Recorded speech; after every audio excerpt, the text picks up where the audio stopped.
大家好，我是新月。今天用一把的山药加上一把花生米，来给大家分享一个非常好吃的做法，不煮粥也不炒着吃了。先把花生米倒到大碗里面，倒入1大碗生水，先让花生米在水中浸泡一会儿，吸收一下水分。山药直接用削皮刀去掉外皮，去好皮的山药放在案板上，直接切成小段，切好以后收起来，放在小碗里面。花生米泡至表皮起皱就可以了，简单的在水中抓洗一下，把花生米清洗干净。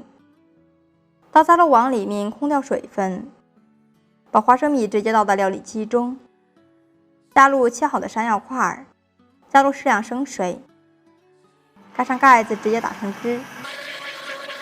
打好的山药花生糊倒入盘中，我们就不用过筛了。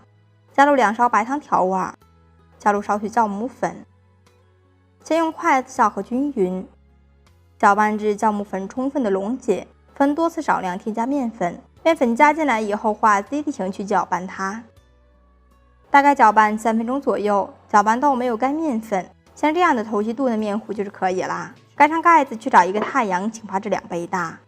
大碗里面准备2把葡萄干，1把红枣，倒入1大碗清水，下手抓洗一下，把红枣和葡萄干清洗干净，洗掉表皮的灰尘和脏东西。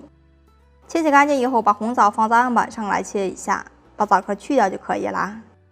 切好以后收入碗中。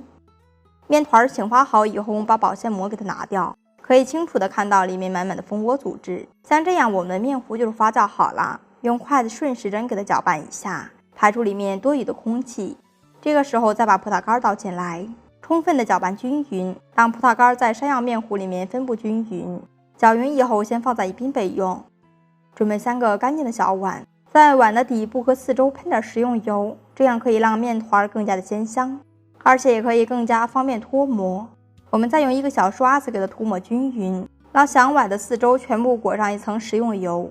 用勺子舀起面糊，放在小碗里面，不要装得太满。视频看到这儿了，如果您喜欢我的视频，那就动动发财的小手给我点个赞吧。有任何的建议都要留下评论哦，您的每一次支持都是我前进的动力，感谢大家的支持。大概是小碗的2/3满就可以了。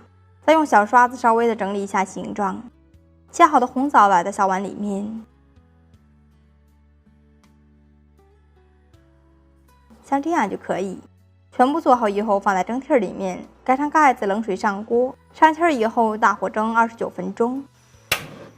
蒸熟以后焖上2-3分钟，再打开盖子，这样可以防止塌陷和死面。我们想办法给它出锅，放在案板上就可以了。两只不烫手的时候脱模就可以开吃了。这样做出来的小发糕有着浓浓的山药香味，还搭配着花生的香味，非常的好吃。如果你也感兴趣的话，那就收藏起来试试吧。无论是站着吃还是坐着吃，都是非常的好吃。点我的头像可以看到更多家常美食视频。喜欢我的视频，记得长按点赞3秒钟，辛苦一下。我是新月，我们下期再见，拜拜。